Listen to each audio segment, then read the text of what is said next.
Hello everyone, সবাই কেমন আছো বন্ধুরা? আজকে বালিশে কভার সেলাই করব সেই ভিডিও নিয়ে হাজির হয়েছি। আসসালামু আলাইকুম ভিউয়ার্স, আমি সোনাই সুমি বলছি। আমার চ্যানেলে সবাইকে স্বাগতম। কোল বালিশের কভারটা আগে সেলাই করব, তার ফাড়া পাশে আগে জোড়া লাগিয়ে নিয়েছি। এখন এই গোল ভিতরটা আমি সুন্দর করে হালকা কুচি দিয়ে সেলাই করে নেব। বন্ধুরা, আমার ভিডিও কেমন কি লাগে তোমরা কমেন্ট করে জানিও। এক পাশটা আমি গোল বৃত্তটা কুচি দিয়ে হালকা কুচি দিয়ে আমি সেলাই করে নিচ্ছি। আর এক পাশ আগে থেকে সেলাই করা ছিল, মানে মেক্সির যে নিচে সেলাই করা ছিল সেজন্য এক্সট্রা সেলাই করিনি। এখন আমি ফিতা বানিয়ে নিচ্ছি কাপড় কেটে। এই ফিতাটা পরে আমি সেই বালিশের যে এক পাশে সেলাই করা আছে আমি সে পাশেই ঢুকিয়ে দেব।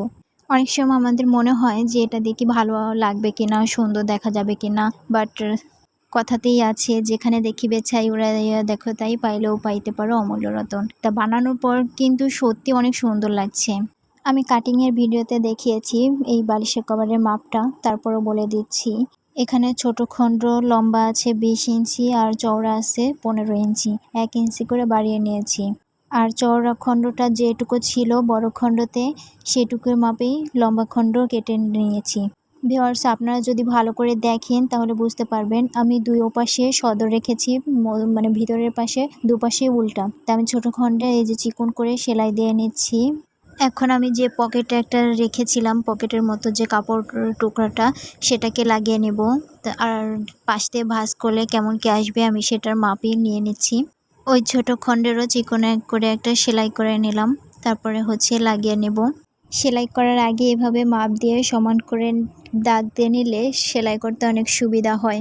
ভিউয়ার্স, আমার ভিডিওটা দেখলে বুঝতে পারবেন আমি কিভাবে কাজগুলো করছি। এখন এই খণ্ডটা আমি এখানে লাগিয়ে নিচ্ছি, তারপরে এর উপরেই আমি সুন্দর করে ভাঁজ করে কাপড়টাকে সেলাই করে নেব। এখন চারপাশে যে ঝুলমি আকারে কাপড়টা থাকে আমি সেইভাবে সেলাই করে নিচ্ছি। আর এই কর্নারগুলো অনেক সময় পারে না বা বোঝে না যারা, সেলাই করতে হয় কিভাবে সেটা ভালো করে দেখে নিন, আমি ভিডিওতে ভালো করে দেখিয়ে দিচ্ছি।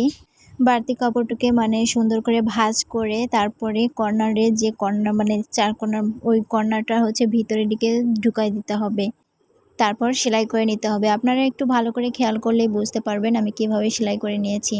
আমার সেলাই করা কমপ্লিট। এখন একটু দেখিয়ে দিই, এই দেখেন সেই পকেটটা কেমনভাবে লাগিয়েছি, দেখতে কেমন লাগছে। ভিউয়ার্স, ফাইনাল লুক এই যে বালিশের ভিতর আমি ভরে নিয়েছি। দেখেন বালিশের ভিতর যে খোলটা, কেমন খোল সেটাও কিন্তু দেখা যাচ্ছে না। মাশাআল্লাহ, অনেক সুন্দর হয়েছে। একটা মেক্সি কাপড় দিয়েও আমরা সুন্দর করে এরকম একটা লুক দিতে পেরেছি। দেখেন কত সুন্দর লাগছে। ভিউয়ার্স, সবাইকে অসংখ্য ধন্যবাদ আমার সাথে থাকার জন্য। আর কেমন হয়েছে বন্ধুরা কমেন্ট করে জানিও। আল্লাহ হাফেজ।